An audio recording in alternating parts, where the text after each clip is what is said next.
God bless you.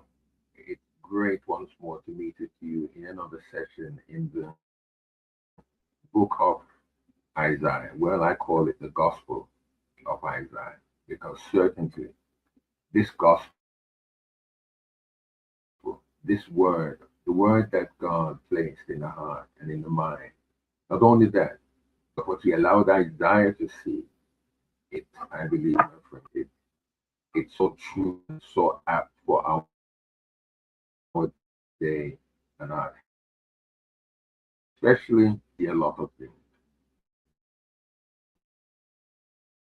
a lot of things that and has allowed me to hear the Christ, the servant, the one in whom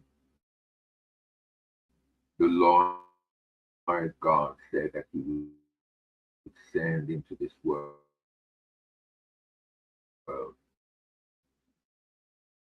And it's Isaiah, house of preach. God's people during those in Isaiah's time were were in a bad state. They were in a terrible condition. And God still loved his people. And God allowed Isaiah to see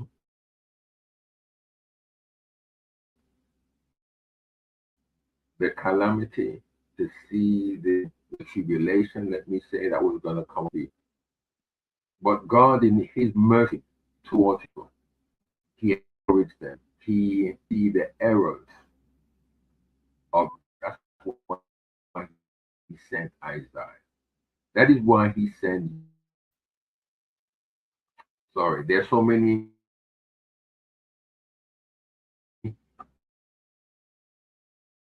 others whom God has called to preach his called, called so that others would hear what he has for them, to tell them that he loves them, to tell them, and even though he's in us, and he does, he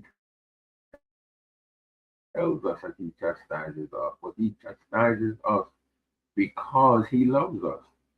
And Judah were in a terrible condition, idolatrous, they were wicked, they were adulterers, they were fornicators in the spiritual sense.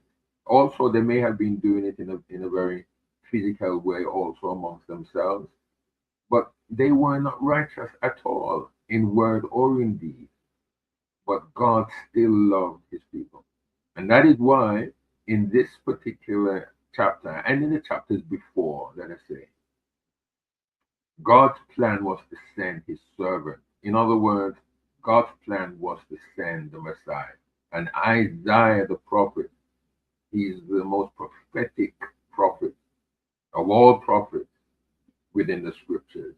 And he showed Isaiah, his servant, he showed him, he told Isaiah to tell the people what the servant would do when he came to preach the word. And we are told we don't have to look into Matthew, Mark, Luke, or John. To some extent, it only confirms those gospels there, just confirm what he told Isaiah to look for and who he would be, and describes him and describes his character. But God had his people in mind. God had you in mind. God had me also, thank the Lord, in mind. So we're going to read all 12 verses of Isaiah chapter 53. We won't comment on it. We've got a few um, sessions, what 2 or 3 sessions within this chapter. Even though it's 12 chapters, they're quite chunky in nature. That goes to show, my friend, that there is something there. Some people, when they get a good bone, they not only eat the meat, but but they they they bite the bone and they suck out the meat. the bone, the marrow, because the bone is juicy. That is what we are having here. So therefore, I'm going to just rush ahead and read these 12 verses here, chapter 53 of the book of Isaiah. Who hath believed the report, and to whom is the arm of the Lord revealed? For he shall grow up before him as a tender plant, and as a root out of a dry ground. He hath no form, no comeliness, and when we shall see him, there is no beauty that we should desire him. He is despised and rejected of men, a man of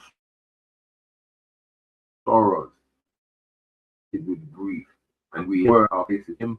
He was despised, and we esteemed him not. Surely he hath borne our griefs and carried our sorrows. Yet we did esteem him stricken, smitten of God, afflicted. But he was wounded for our transgressions, he was bruised for our iniquities. The chastisement of our peace was upon him, and with his stripes we are healed. All we like sheep have gone astray. We have turned every one to his own way, and the Lord hath laid on him the iniquity of us all. He was oppressed and afflicted, he opened not his mouth. He is brought as a lamb to the slaughter, and as a sheep before her shearers is dumb, so he openeth not his mouth. He was taken from prison and from judgment. And who shall declare his generation? For he was cut off out of the land of the living. For the transgressions of my people was he stricken.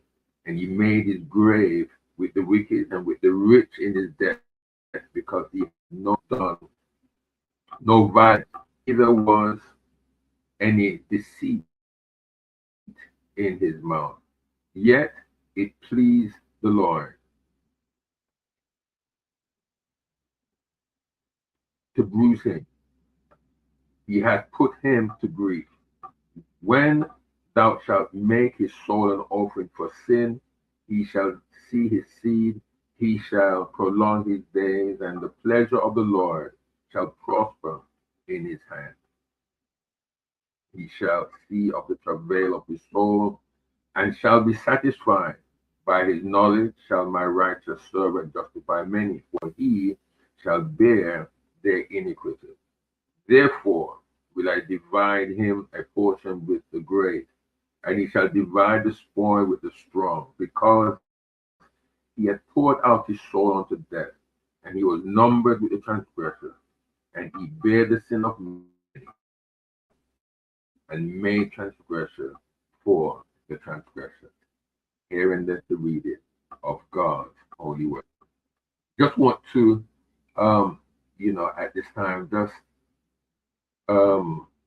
say that it is a chapter that is very, very well known.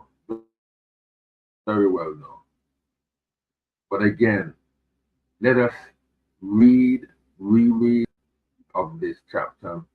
Let's see what what else more can he give us? Can he show us that's already there? We may have preached and re-preached many things that we've heard of our fathers and mothers of the faith, and repeated many of what they have said. But there's much more, I believe, within the scriptures. The Lord may see fit not to tell us anything, but let us go to God in prayer, trust in him, relying on him, leaning on him, trusting him, looking into his hand, because our God is too big. We can't run out of him. We can't do him in his word than what we already know. So may God bless you. Love you. Continue to pray for us that the Lord will continue to inspire our lives. And I pray also that the Lord will inspire you as you do what you do for him, and that you will be a blessing in your and amongst your people.